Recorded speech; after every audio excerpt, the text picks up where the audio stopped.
ஓம் ஹ்ரீம் பைரவி க்ளௌம் ஹ்ரீம் ஸ்வாஹா. வணக்கம். ஒரு ஜாதகத்தை பார்க்கும்போது ஒரே ராசியில நிறைய பேர் பிறந்திருப்பாங்க, ஒரு நட்சத்திரத்துல பிறந்திருப்பாங்க, ஒரு லக்னத்துல பிறந்திருப்பாங்க. அப்படின்னா ஒரு ஜாதகத்தை நம்ம பார்த்து ஒரு ப்ரெடிக்ஷன் கொடுக்கறதுக்காக, அக்யூரேசிக்காக கை ரேகையும் ஜாதகமும் ரெண்டுமே சேர்த்து பார்க்கணும். அதுக்கப்புறம் பிரஷ்ன சாஸ்திரத்திலையும் கூட அந்த ஈவெண்ட் நாம பார்க்கணும். இப்ப திருமண யோகம் ஜாதகத்துல இருக்கா, அதுக்கப்புறம் கோச்சாரத்துல இருக்கா, அதுக்கப்புறம் கையிலே கூட அது கன்ஃபார்ம் ஆகணும். ஃபைனலைஸ் பிரஷ்ன சாஸ்திரத்துல தான் ஆகணும். அது விட்டுட்டு நாம வெறும் ராசியில உங்களுக்கு அப்படி நடந்துட்டு இருக்கு இப்படி நடந்துட்டு இருக்குன்னு சொன்னா அது அவ்வளவு எஃபெக்டிவான வே கிடையாது. அதனால இந்த மாதிரி ஒரு சிஸ்டமேட்டிக்கா ஜாதகம் பார்க்கறதுக்காக நீங்க பைரவி ஆஸ்ட்ரோல உங்க கன்சல்டேஷன் புக் பண்ணுங்க. அங்க உங்க கைரேகையும் உங்க ஜாதகம் ரெண்டுமே வச்சு, எதுக்குன்னா நம்ம பர்த் டைம் சரியா இருக்காது, பர்த் டேட் கூட சரியா இருக்காது. எத்தனை பேருக்கு பிறந்த டேட் டைமே சரியா தெரியல. அப்படின்னா உங்களோட ஜாதகம் எப்படி சரியா இருக்கும்? அதனால நம்ம கைரேகையில அந்த ஏஜ் அந்த டேட்டு எல்லாமே நம்ம ஒரு அலைனடா பார்த்து ஒரு ப்ரெடிஷன்ஸ் கொடுக்க முடியும். ஸோ பைரவி ஆஸ்ட்ரோ நீங்க கன்சல்டேஷன் எடுத்துக்கலாம். சிம்ம ராசி, இந்த சிம்ம ராசியில பிறந்தவருக்கு திருமணம் எப்ப நடக்கும்? இது நிறைய பேர் கேட்பாங்க. பாருங்க, சிம்ம ராசியில பிறந்தவருக்கு சப்தமாதிபதி யாரு? கும்பராசி தான் வருது. இந்த கும்பராசியோட அதிபதி யாரு? சனி. சனி எங்க இருக்கு? அந்த சனி பகவானோட சக்தி எப்படி இருக்கு? சனி கும்பராசில இருந்தா, மகர ராசியில இருந்தா, துலா ராசியில இருந்தா, நல்ல கிரகங்கள் அதில் பார்த்தா அதோட எப்படின்னா கிரகங்களுக்கு ஒரு எனிமிட்டி இருக்கு.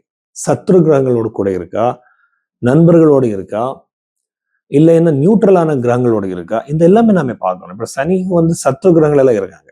ஸோ அப்படி இப்ப சனியும் ரவியும் ரெண்டுமே சத்ரு கிரகங்கள், எனிமிஸ், சேர்ந்து இருக்கக்கூடாது ரெண்டுமே. அது ரொம்ப ஈகோ பிரச்சனை கொடுக்கும். ஸோ சைக்கலாஜிக்கலா நம்ம பார்க்கும்போது அதை பத்தி நம்ம பார்க்கலாம். ஆனா இப்போ நம்ம திருமணம் பத்தி பேசிட்டு இருக்கோம் இல்லையா? ஸோ அப்படி பார்க்கும்போது அப்படி இருந்தா கண்டிப்பா திருமணம் டிலே ஆயிடும். ஆனா இந்த சிம்மராசில பிறந்தவருக்கு இந்த சனி நல்ல பிளேஸ்ல இருந்துருச்சுன்னா 27th ஏஜ்குள்ள கண்டிப்பா திருமணம் நடக்கும். நீங்க மேட்ரிமோனியல் வெப்சைட்டும் வேணாம், ரொம்ப தேடுறது வேணாம், புரோக்கரும் வேணாம், யாரும் வேணாம், திருமணம் ரொம்ப ஈஸியா நடக்கும். ஒருவேளை அது சனி ரொம்ப நல்ல பிளேஸ்ல இல்லை, அது ஒரு சூரியனோட சேர்ந்திருக்கு, ராகுவோட சேர்ந்திருக்குன்னா கண்டிப்பா உங்க திருமணம் டிலே ஆயிடும். யாருக்கு? இந்த சிம்ம ராசியில பிறந்தவருக்கு அது கூட 33rd ஏஜுக்கு வரைக்கும் அது இருக்கும்.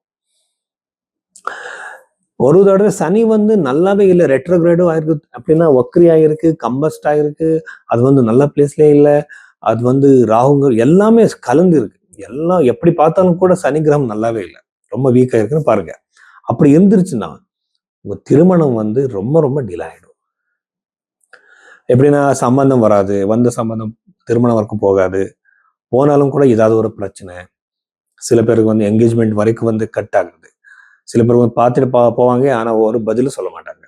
இந்த மாதிரி பிரச்சனைகள் எல்லாமே இந்த சிம்ம ராசியில பிறந்தவருக்கு வரும். எப்போ? இந்த சனி நல்ல பிளேஸ்ல இல்லை.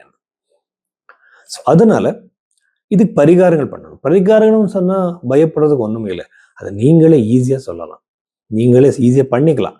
இது பைரவி ஆஸ்ட்ரோல நீங்க கன்சல்டேஷன் புக் பண்ணுங்க, இங்க ரொம்ப ஈஸியான ரெமெடி சொல்லுவாங்க, நீங்களே பண்ணுங்க, உங்க ரிசல்ட் வரும்.